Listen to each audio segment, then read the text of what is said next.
십자군이 알비파의 거점인 프랑스 남부의 베지에라고 하는 도시를 점령할 당시에 현장에 있던 교황 특사가 십자군 병사들을 앞에 두고 이렇게 이야기를 합니다.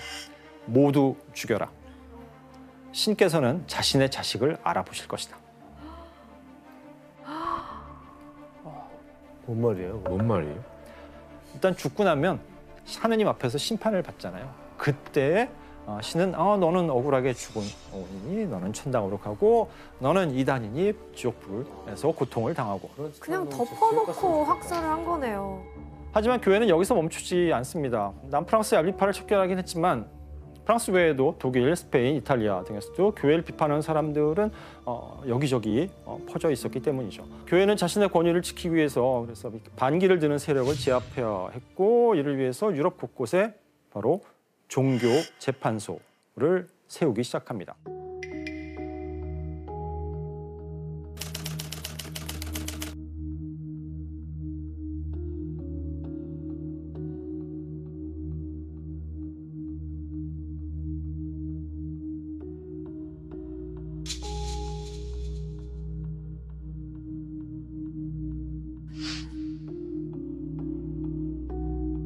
그리고 이 종교재판소에 이단 신문관 그리고 전문적인 종교 재판관을 파견하게 됩니다. 그런데 이렇게 이단을 잡아들이는데 혈안이 되어 있던 이 이단 신문관들이 새로운 주장을 하기 시작합니다. 바로 마녀도 이단으로 포함시키자는 거였습니다. 마녀. 교회에서 내린 이단에 대한 정의가 그 단초가 되었습니다. 사악한 힘에 물들어서 악마를 숭배하는 대역죄라고 규정해버리는 겁니다. 하지만 처음에 교황은 이단 신문가들이 이러한 요청을 거절해버립니다. 당시까지는 마녀는 그렇게 악마를 숭배하는 사람들로 여겨지지는 않았기 때문입니다.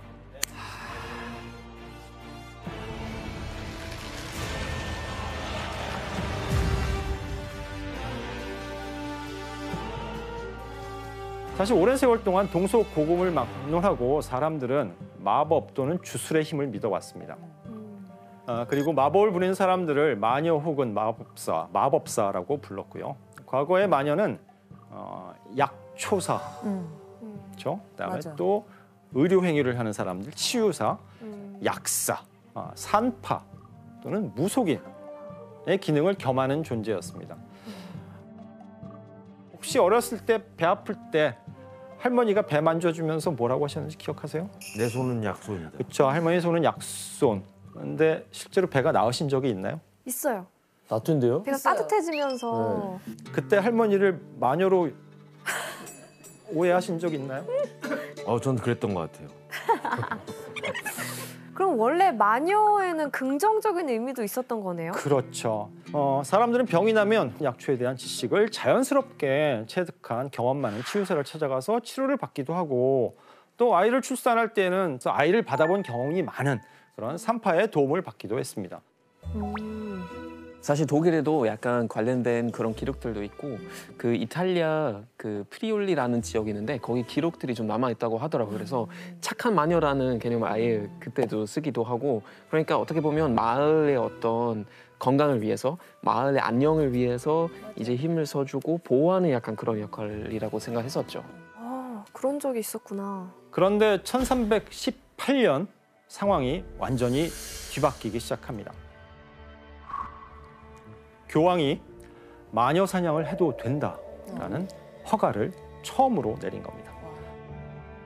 대체 무슨 일이 있었던 걸까요? 보통 이런 경우에는 좀 시선을 돌리기 위해서 그러니까 실제로 무슨 일이 있었습니다. 1317년 프랑스 아비뇽에 있었던 당시 교황 요한 22세가 누군가에게 암살을 당할 뻔합니다.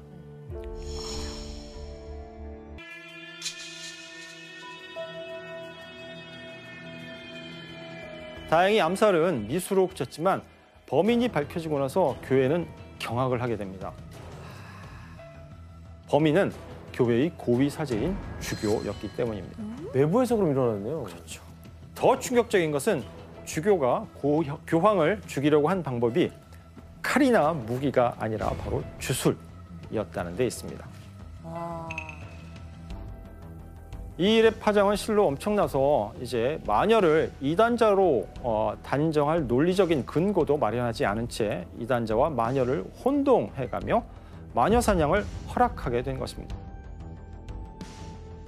이후 프랑스 남부에서 1320년부터 1350년 사이에 약 600여 명의 마녀가 기소되고 이 중에 400명이 화형에 처해지게 됩니다. 하지만 이때까지의 마녀 사냥은 예고편에 불과합니다. 14세기에 잇따라 벌어진 악재들로 인해서 마녀 사냥의 광기는 더 크게 휘몰아쳤기 때문입니다. 그러면 대체 이 시기 유럽에서는 무슨 일이 벌어졌던 걸까요? 14세기요? 굉장히 추웠던 걸로 알고 있어요. 거의 다 말씀하셨습니다. 사실 먼저 살펴봐야 할 것이 14세기 초부터 18세기 초까지 벌어진 심각한 기후 변화입니다. 이 당시 유럽을 비롯해서 지구의 기온이 평균 2도씩 내려갔다고 하는데 이 시기를 소빙하기라고 부릅니다.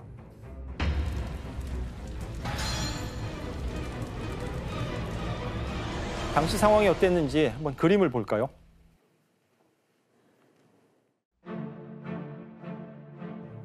악마 아니에요? 예, 하늘 위에 구름이 이렇게 떠 있죠. 그다음에 하늘에서 뭐가 떨어지는 게 이렇게 보이시나요? 검은 비인가요? 이 모습은 이탈리아의 유명한 중세 시인인 단테가 쓴 신곡 그리고 지옥편에서 묘사한 제3지옥의 모습입니다. 단테는 이 3지옥을 하염없이 춥고 그리고 저주받은 비와 우박 그리고 눈이 끊임없이 내리는 가운데 악마가 인간의 영혼을 조각조각 찢어 발기는 곳이라고 묘사하고 있습니다.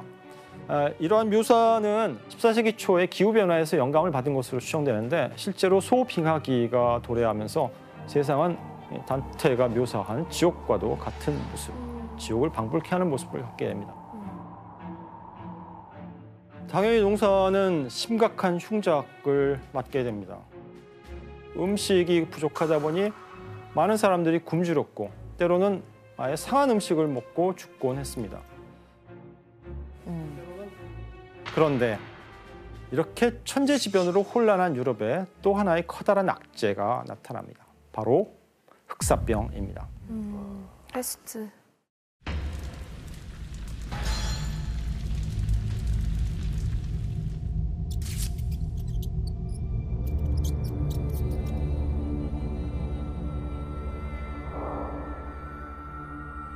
14세기 중엽 전 유럽을 강타했던 흑사병은 유럽 인구의 3분의 1을 죽인 인류 역사상 최악의 팬데믹이었습니다.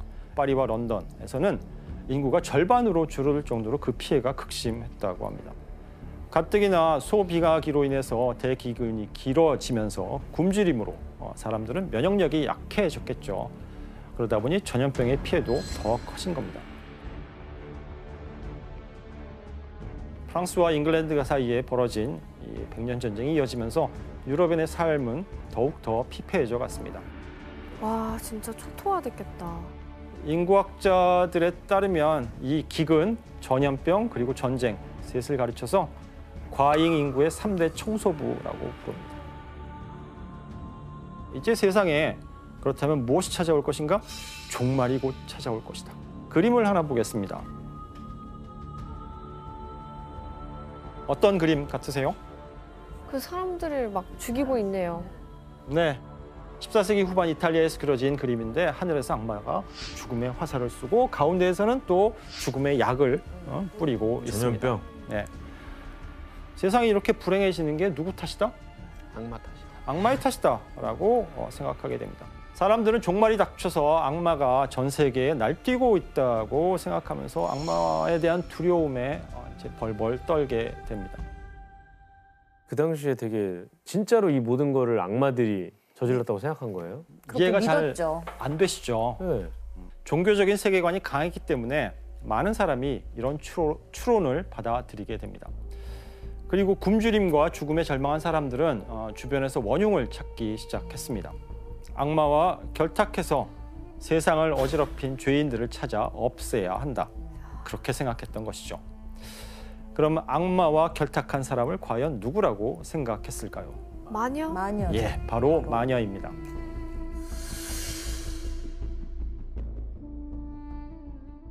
이때 마녀에 대한 불신과 의심을 더욱 확고히 하는 사건이 발생합니다. 1484년 교황 인노켄티우스 8세가 마녀를 새로운 이단으로 규정하는 교령, 즉 교황의 명령을 발표한 것입니다. 아예 인정해버렸구나.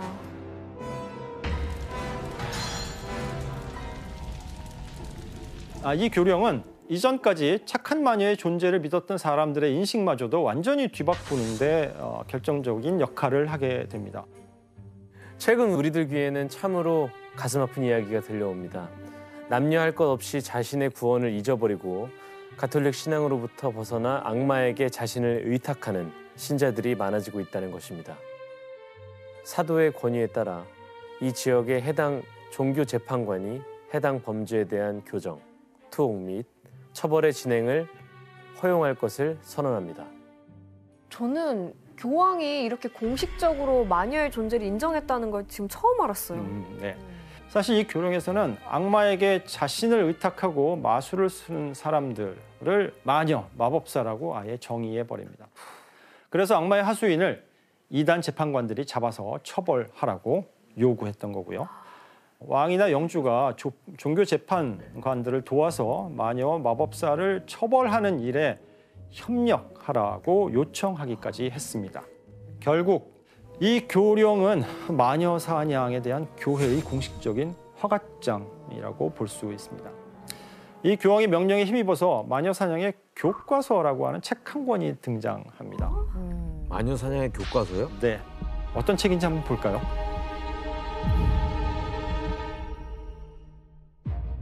책의 정식 이름은 말레우스 말레피카룸, 라틴어로 사악한 여성에게 가하는 망치라는 뜻입니다. 즉 마녀 잡는 망치라는 의미죠. 저것도 왠지 안 읽으면 죽을 것 같아요. 필독서. 이 책은 제목 그대로 마녀를 악으로 규정하고 심판해야 한다는 내용을 담고 있는데요. 이 마녀의 망치는 총 3부로 구성되어 있습니다. 제1부에서는 악마와 마녀란 어떤 존재인가, 마녀가 어떻게 악마와 계약을 맺고 사악한 힘을 받는지를 설명하고 있습니다. 2부에서는 마녀가 악마의 하수인으로 과연 이 세상에 어떤 범죄를 저지르고 다니는가를 설명하고 있고, 마지막으로 3부에서 이 마녀들을 어떻게 재판하고 어떻게 신문해야 하는지, You have all been found guilty of witchcraft and consorting with the devil. 즉 재판과 처형에 대한 상세한 매뉴얼을 제시하고 있습니다. 그야말로 마녀 사냥의 교과서인 셈입니다. 마녀 사냥의 교과서도 있었어?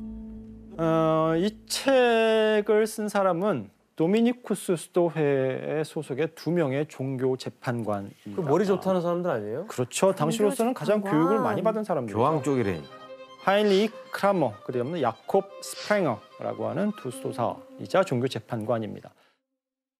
결국 이 책을 통해서 이제 마녀를 단죄할 신학적인 근거가 마련된 거라고 볼 수 있습니다.